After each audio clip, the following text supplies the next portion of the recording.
we are crawling ever closer to the release of From Software's eagerly anticipated new title, Elden Ring. With multiple most anticipated game awards already under its belt, Elden Ring continues to spur fans into trying to decipher its lore through tweets, trailers, and interviews. With that in mind, today we're going to have a look at 5 mysteries that we can't wait to uncover when it finally does release. There are so many things about Elden Ring we don't understand, and today we're going to be looking at 2 mechanics, 2 lore theories, and 1 mystery about its creation. So without further ado, let's get started.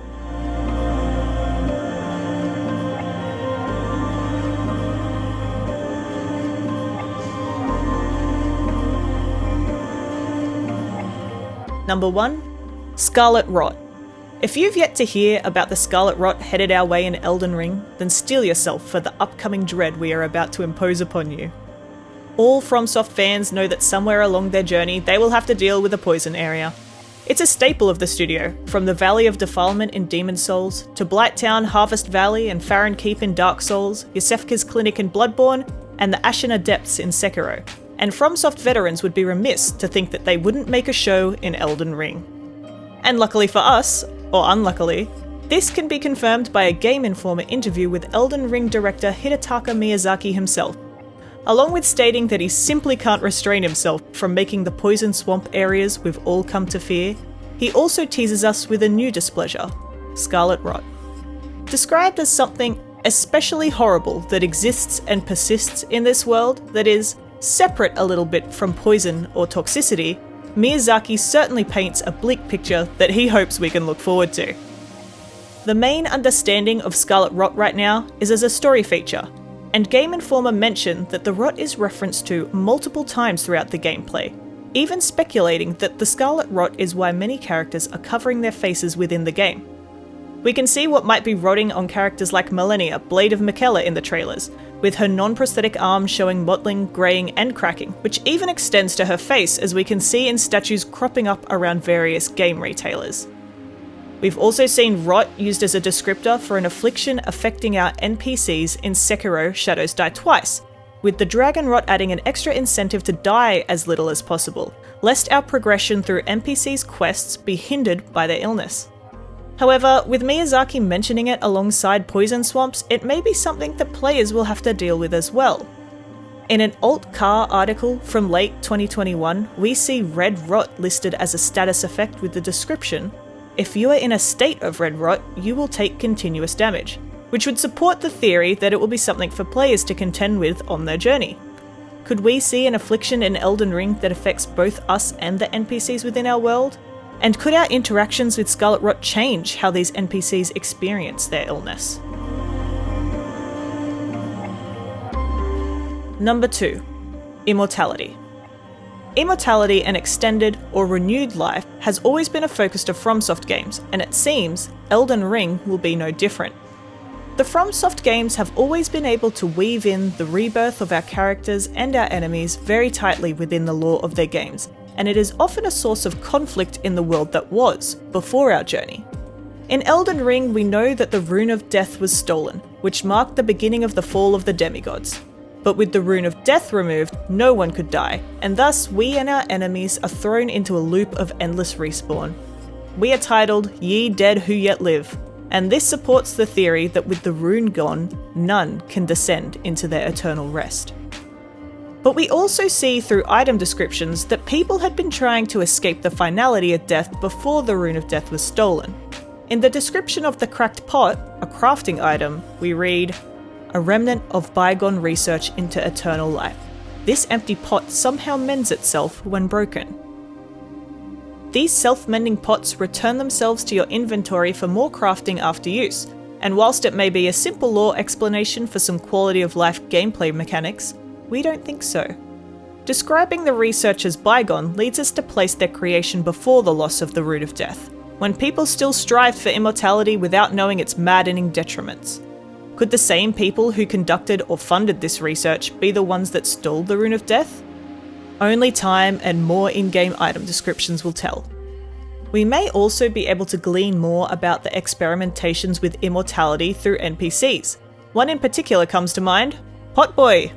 Well, specifically, Alexander Ironfist. The presence of these pot creatures is intriguing already, given the similarity in design between them and the cracked pots. Both feature the same overall design, including a distinct swirling pattern close to the neck of the pot, the only point of difference being that the enemies and NPC versions have arms, legs, and even a voice. Could it be that Alexander Ironfist is a result of the experiments on Immortality? He does tell you to put your doubts to rest when you consider smacking him with a mighty wallop to set him free, stating he'll be just fine, and later jokes about it, nearly ending him in a jolly fashion. Could he be so unconcerned and jovial because he knows that truly no permanent harm could come to him in that moment? This is just a small part of the lore and gameplay that implies that the themes of life, death, and immortality will once more hold significant importance in Elden Ring, but how and to what extent remains to be seen. Number 3. George R.R. Martin's influence. By now, FromSoft veterans are quite comfortable with the way the game's stories unfold, this arguably being one of the biggest draws of the games, and this is thanks to the hard work of Hidetaka Miyazaki. With Elden Ring, however, we add another mammoth fantasy writer to this lineup, George R.R. Martin, who was hired to write the history of the Lands Between, and this could lead to a significant change in the themes and motifs we've come to expect.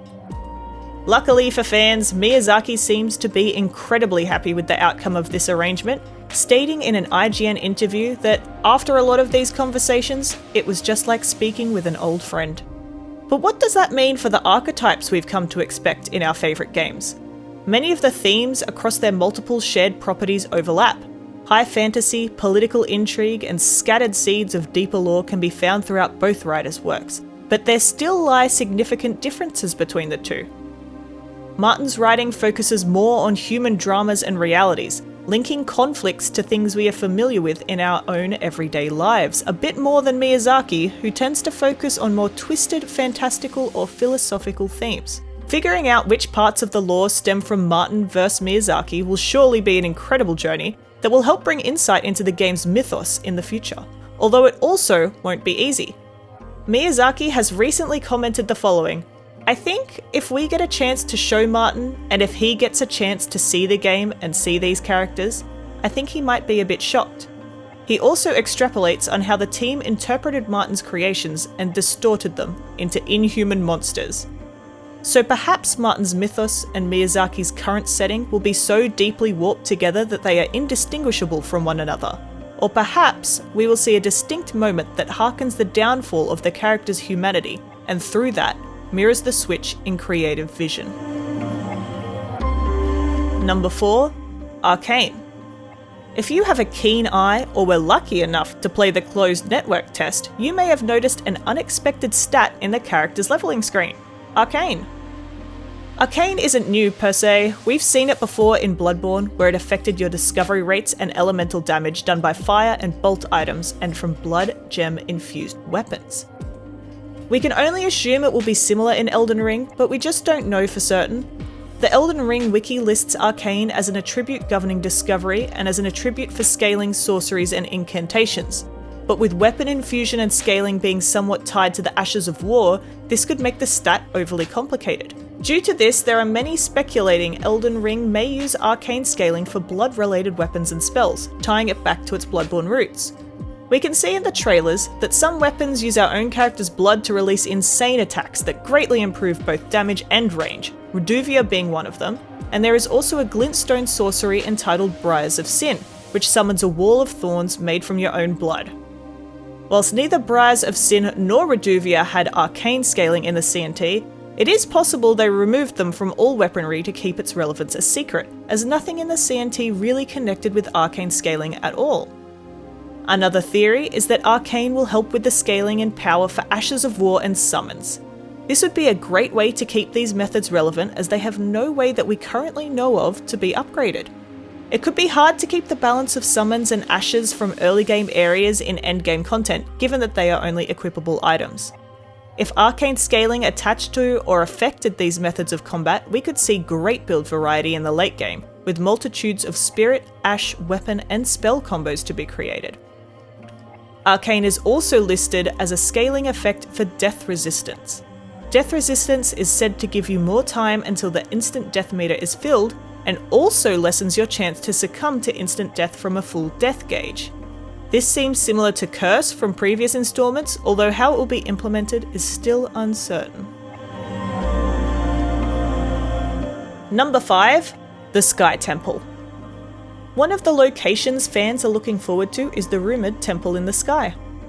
Fans have speculated about this Sky Temple due to tweets from the Elden Ring Twitter account, map and ruin locations in the game, and item descriptions. They have been piecing together parts from the map concepts and the CNT to show the potential location for the Temple in the Sky mentioned in the Ruin Fragment lore. But even if that location is correct, how are we as the Tarnished expected to access it? From the CNT we can see there is no Temple in the Sky visible, but with the community clawing to ascend to the heavens, here are some ways we may be able to explain its existence. A. It's hidden. Having the rumoured Temple in the Sky be naked to the human or tarnished eye would not be unheard of, especially given how we've seen this occur in previous titles. The simplest option here is that the Sky Temple could be hidden inside the branches of the large Erd tree we see overshadowing the entire map. In a tweet from the Elden Ring Twitter, we are told that the tarnished path reaches up to the branches of the heavens, and perhaps this can be taken literally. Mayhap, when we finally ascend to the Sky Temple, we will look out over a glorious vista framed by golden foliage and realise that the temple was above us all along, albeit hidden by branches and perhaps some cheeky game design. Another option is that the Sky Temple is simply invisible. This location in the trailer could show a portion of the Sky Temple ruins still suspended above the lands between, and outside we see dragons flying freely. Souls veterans would know that in previous Dark Souls games, dragons have been linked with invisibility a multitude of times, from Priscilla to Ocelot. Maybe that's happening again here, with the horde of dragons continuously circling the Sky Temple, creating an impenetrable invisibility that keeps the remainder of the ruins safe from sight. It could also be hidden a la Bloodborne, where the DLC's final location, the fishing hamlet, was hidden above the rest of the playable world in another layer of the dream, another layer of existence. This area is foreshadowed by an enemy snail woman falling down in your path from seemingly nowhere while you're still below the fishing hamlet in the Hunter's Nightmare. In the Elden Ring CNT, we see many fallen ruins and even what we assume are fallen enemies given their proximity to the ruins and already weakened health bars. Could the Sky Temple truly reside in the heavens, a layer above our standard reality in the lands between? B. It's back in time. Another way we could find the temple would be through a form of time travel, like we've seen previously with the lost land of Ulasil. Indeed, this is not out of reach, with fluctuations in time also being a theme throughout previous FromSoft titles. If this is the case, maybe in the scenes shown in the trailer we are actually experiencing the downfall of the Sky Temple, the actions that led to its crumbling and falling from the heavens, and perhaps a greater turning point in the lore we are yet to understand. This could also explain how so many dragons are seen outside these ruined walls, when the rest of the trailer and our experience in the CNT shows dragons as a rarity. This event could be at the root of the Shattering, as well as offering us the rare experience to delve into the foundations of the game's ongoing politics and lore. C. It's really broken. Our final and most outlandish theory involves General Radahn, Conqueror of the Stars. This character has already generated a ton of talk, with the mention of stars and the cosmos leading fans to create more and more sci-fi themed theories. This is especially due to the design on Radahn's weapons mimicking diagrams of the Earth's magnetic field. Obviously, the speculation around his character is incredible, due to his title and his weapons alone. We are speculating here today that the Sky Temple truly is broken, brought down perhaps in part by Radahn himself. The Sky Temple lays scattered across the landscape, wrought to ruin and left to rot amongst the wilds, while those left alive scramble for power in the wake of its destruction.